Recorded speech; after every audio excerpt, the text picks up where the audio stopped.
आने वाले 3 दिनों के लिए गुजरात स्टेट और गुजरात रीजन और सौराष्ट्र में लाइट टू मॉडरेट रेन का पूर्वानुमान है। और आज डे 1 की बात करेंगे तो आज के लिए जो थंडरस्टॉर्म की वार्निंग है, जिसमें विंड की स्पीड 40 से 50 kilometre per hour Gujarat reason और सौराष्ट्र रीजन के और कच्छ के सारे डिस्ट्रिक्ट कवर हैं।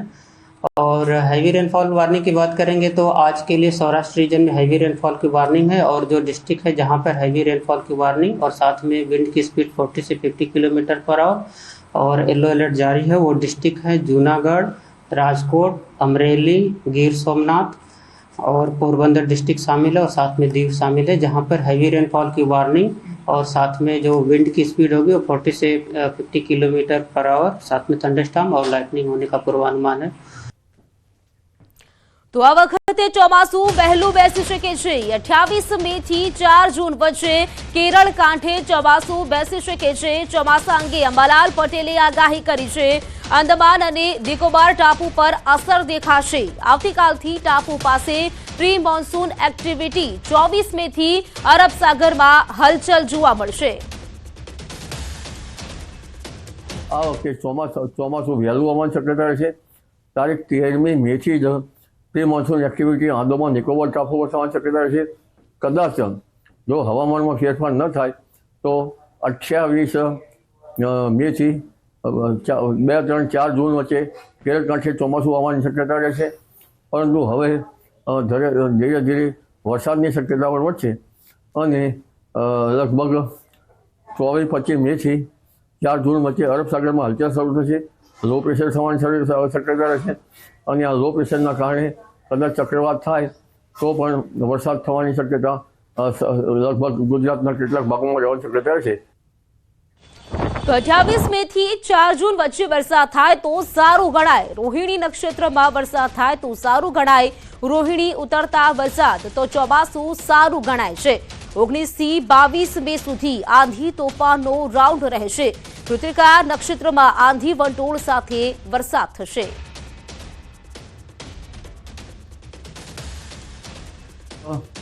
28 મે થી 4 જૂન વચ્ચે જો રોહિણી નક્ષત્રમાં વરસાદ થાય તો રોહિણી ઉતરતા વર્ષે તો ચોમાસું સારું આવવાની શક્યતા રહેશે। જો આમ તો વરસાદ તારીખ 19, 20, 21, 22 કૃતિકામાં થશે અને કૃતિકામાં ભારે આંધી વંટોળ સાથે વરસાદ થવાની શક્યતા રહેશે। વંટોળનું પ્રમાણ વધુ રહેશે, લગભગ 20 ગજ વધુ રહેશે અને બંગાળના ઉપસાગરમાં પણ તારીખ 13, 14, 15 મે બાદ વાવાઝોડાની પ્રક્રિયા શરૂ થઈ જશે। કેટલાક ભાગમાં હજુ પણ ભારે વરસાદ થશે। તારીખ 12મી સુધી લગભગ ઉત્તર ગુજરાતના કેટલાક ભાગમાં ભારે વરસાદ થવાની શક્યતા રહેશે। તારીખ 13મી તારીખમાં પણ કોઈ ભાગમાં વરસાદ થશે। ત્યારબાદ તારીખ 15, 16 ને 17માં ભિન્ન ભાગોમાં રાજ્યના વરસાદ થશે, જેમાં લગભગ ઉત્તર ગુજરાતના ભાગો, મહેસાણાના ભાગો, જામનગરના ભાગો, કચ્છના ભાગો અને પશ્ચિમ સૌરાષ્ટ્રના ભાગોમાં અને અમરેલીના ભાગોમાં વરસાદ થવાની શક્યતા રહેશે। સુરેન્દ્રનગરના ભાગમાં પણ વરસાદ થવાની શક્યતા રહેશે। તો આ તરફ રોહિણી નક્ષત્રમાં વરસાદની શક્યતા છે। 28 મે થી 4 જૂન વચ્ચે રોહિણી નક્ષત્રમાં વરસાદ થશે। આ ગાળામાં કેટલાક ભાગમાં સારો વરસાદ થશે। રોહિણી નક્ષત્રનો પણ વરસાદ થવાની શક્યતા રહેશે।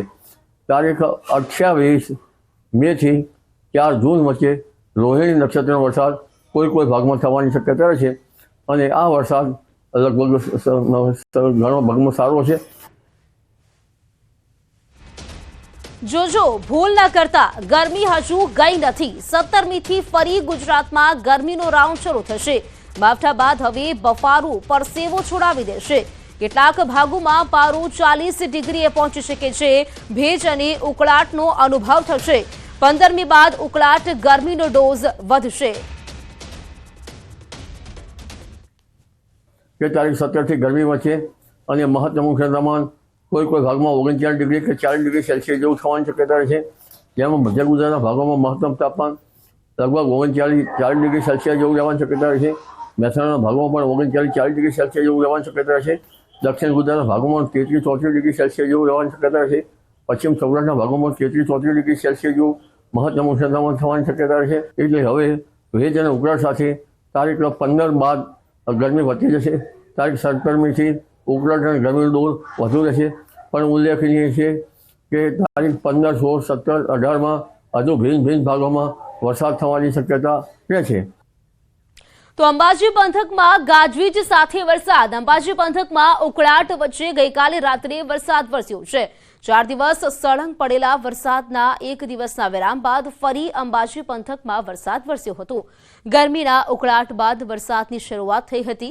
અંબાજીના બજારોમાં ફરી વરસાદી પાણીની નદીઓ વહી હતી.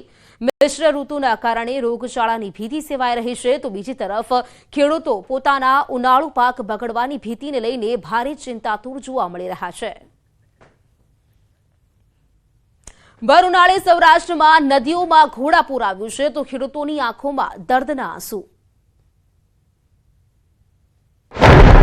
સૌરાષ્ટ્ર કચ્છમાં માવઠું એવું આફત બનીને વરસ્યું કે ભર ઉનાળે નદીઓમાં ચોમાસાની માફક ગાંડીતુર બની. નદીમાં ઘોડાપૂરના દ્રશ્યો સાવરકુંડલાની નાવલી નદીના છે. સાવરકુંડલાના ધજડીપરા વિસ્તારમાં માવઠાએ એવી સટાસટી બોલાવી કે નાવલી નદી પરનો ચેકડેમ ઓવરફ્લો થયો. જાણે ચોમાસું જામ્યું હોય તે રીતે વરસાદે માજા મૂકતા નદીમાં ઘોડાપૂર આવ્યું. કાળઝાળ ગરમી વચ્ચે ચેકડેમ છલકાતા ખેડૂતોને દુઃખી થવાનો વારો આવ્યો. સાવરકુંડલા શહેર તેમજ આસપાસના વિસ્તારોમાં મુશળધાર વરસાદ વરસ્યો.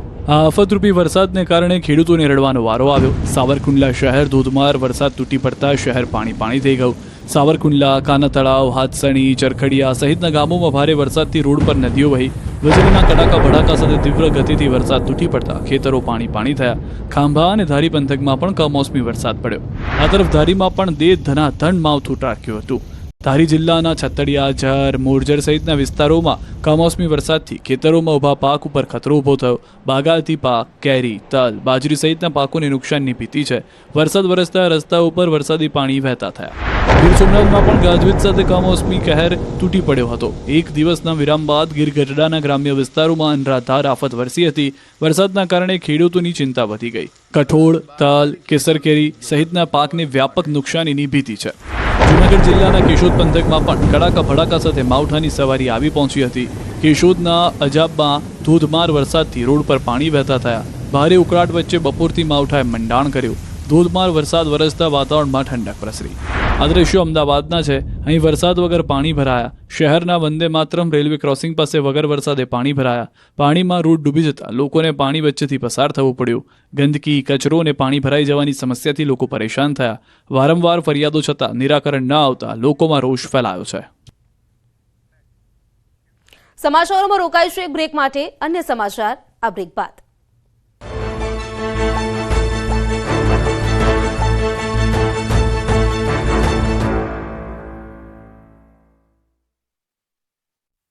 પીએમ મોદીએ ઓપરેશન સિંદૂરને લઈને રાષ્ટ્રને કર્યું સંબોધન. પ્રધાનમંત્રી ઓપરેશન સિંદૂરને કરોડો ભારતીયોની ભાવના અને ન્યાયનું પ્રતીક ગણાવ્યું. ભારતીય સશસ્ત્ર દળોની બહાદુરીની પ્રશંસા કરી. મોદીએ ઓપરેશન સિંદૂરને દેશની માતાઓ અને બહેનોને સમર્પિત કર્યું. પહેલગામ હુમલામાં પોતાના જીવનસાથી ગુમાવનાર મહિલાઓના સિંદૂરનું પ્રતીક ગણાવ્યું. પ્રધાનમંત્રીએ કહ્યું કે પાણી અને લોહી એક સાથે ન વહી શકે, ટેરર અને ટ્રેડ એક સાથે ન થઈ શકે. પાકિસ્તાન સાથે માત્ર પીઓકે પર જ વાત થશે. પ્રધાનમંત્રી મોદીએ કહ્યું કે ઓપરેશન સિંદૂર થકી ભારતીય સેનાએ પાકિસ્તાનમાં આતંકી માળખાને નષ્ટ કરી દીધું. કહ્યું 100થી વધુ આતંકીઓના મોત અને 9 આતંકી શિબિરોનો નાશ થયો હોવાનું જણાવ્યું.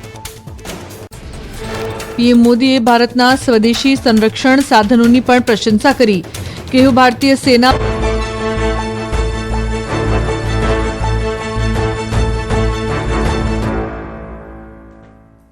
બ્રેક બાદ ફરી આપનું સ્વાગત છે.